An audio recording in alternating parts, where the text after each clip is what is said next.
Hey, what's going on, everyone? Hope you're doing good today because we've got a ton of stuff to talk about when it comes to the Black Ops 7 beta and the latest update that dropped on October 3rd.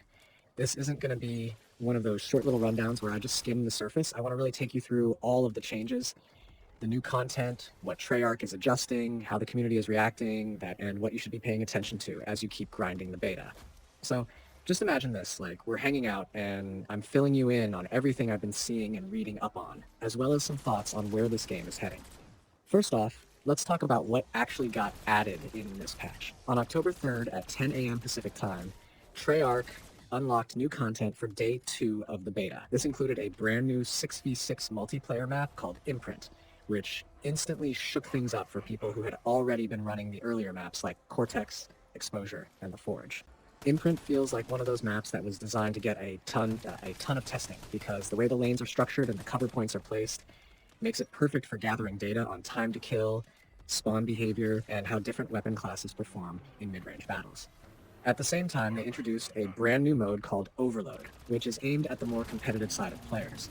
This mode adds an extra layer of intensity and interesting because it feels like Treyarch wants to stress test how objective-based modes hold up when players are also experimenting with new mechanics like overclocks. And speaking of new content, the big feature that a lot of people were waiting on was zombies. Zombies in the beta came online with what Treyarch called the Vandorn Farm survival experience. This version is stripped back compared to the full release, but it's got all the key pieces for stress testing. You've got no round cap, so you can just keep going until either you or the servers tap out, and there's a save and quit option if you're playing solo and don't have the time to push an endless grind in one sitting. That already gives off the sense that Treyarch is looking to make sure high-round players don't break the game during the full release. Zombies also introduced some new toys in the beta like the Wisp T-Perk, a fireworks ammo mod, and the Toxic Growth field upgrade. On top of that, players had access to some wall weapons and complimentary gobblegums tailored just for the beta period. Even though they didn't add in Easter eggs or side quests, because, let's be honest, they're not going to spoil that before the full launch, it was still a good taste of how the Zombies formula is going to feel this time around.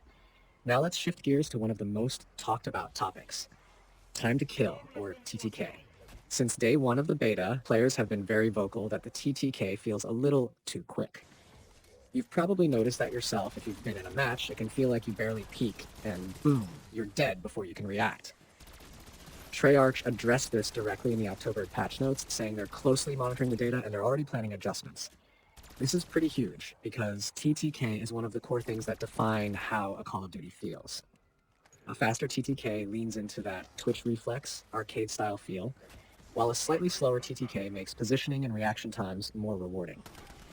What's interesting is that Treyarch hasn't flipped the switch yet. They're still collecting data across the beta period. So if you're playing right now, just know that every gunfight you're getting into is basically feeding into the balancing decisions they'll make before launch. To make testing easier, Treyarch also pushed some changes to progression and unlocks. They increased weapon XP earn rates, which was one of the biggest complaints from the first day, because people felt like they weren't unlocking attachments fast enough to actually test different builds. They also bumped up the earn rates for overclocks, so you're more likely to get a feel for those in normal matches. This is one of those subtle things that makes the beta worth paying attention to, because if you suddenly feel like you're unlocking gear way faster, that's by design. Treyarch doesn't want you stuck grinding in the beta. They want you testing the toys and giving them feedback.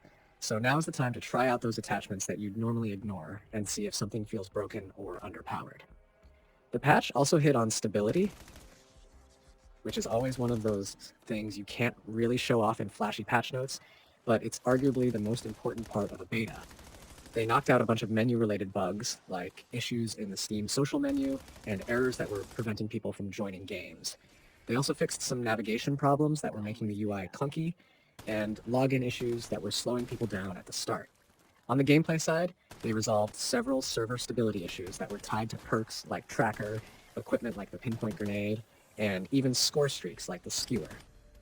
These are the kinds of fixes that don't grab headlines, but they're absolutely critical if you're trying to run a smooth beta that can handle thousands of players at once. Now, I want to touch on something that's caused a bit of controversy, and that's the PC requirements. If you're on PC and you tried to boot up the beta but got blocked, it's probably because of the new anti-cheat requirements. Treyarch and the Ricochet anti-cheat team enforced Secure Boot and TPM 2.0 for the beta.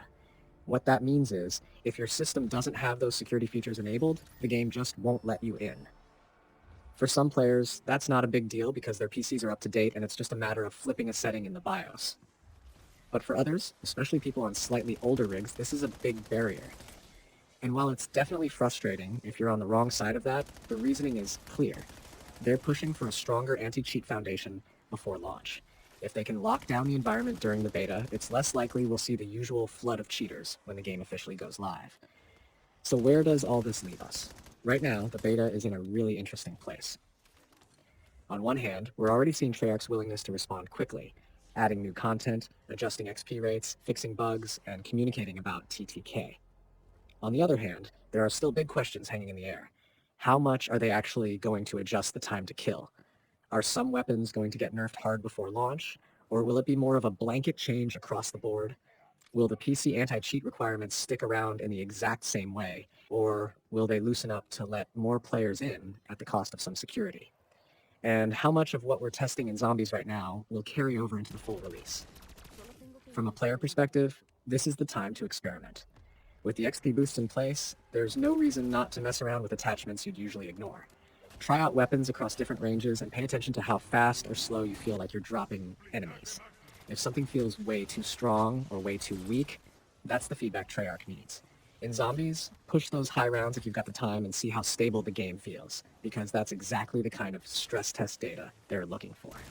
And in multiplayer, especially in the new mode Overload, play with different approaches. Are you better off rushing objectives with SMGs or holding angles with ARs? How does the pacing feel compared to other modes? All of that matters because the more varied feedback they get, the more fine-tuned the game will be at launch. What's really exciting to me about this beta is that it feels like Treyarch is experimenting more than usual. The addition of overclocks, the emphasis on weapon progression adjustments during testing, and the willingness to roll out new content mid-beta all point to a studio that's not just treating the beta like a marketing demo. They're treating it like an actual testing ground, and that's what players have been asking for in recent years. Nobody wants a beta that's basically just a glorified pre-order demo with everything locked down. People want to feel like their time in the beta is meaningful, like they're shaping the game. And from what we've seen so far, that's exactly what Treyarch is aiming for. At the same time, it's impossible to ignore the challenges. TTK adjustments are never simple at Shoots Matters because you have different groups of players who want very different things. Some love the ultra-fast kill times because it rewards quick reactions and makes the game feel snappy. Others hate it because it makes every encounter feel like whoever sees the other person first wins. And that can be frustrating if you're trying to outplay someone with movement or positioning. Treyarch's job now is to find the sweet spot that keeps both sides reasonably happy, and that's not an easy balance to strike. And with Zombies, the challenge is all about depth. Right now, we're just testing the surface level with survival, but everyone knows Zombies fans want Easter eggs, layered objectives, and deep replayability. The question is whether Treyarch can deliver that at launch in a way that feels fresh, but still true to what makes Zombies, well, Zombies. That's a big part of what people are watching for, and while the beta can't answer all of that, it does give us hints. The addition of new perks and mods suggests they're experimenting with ways to shake up the classic formula, and the no round cap survival test shows they're serious about making sure the mode holds up technically, even at insane round numbers.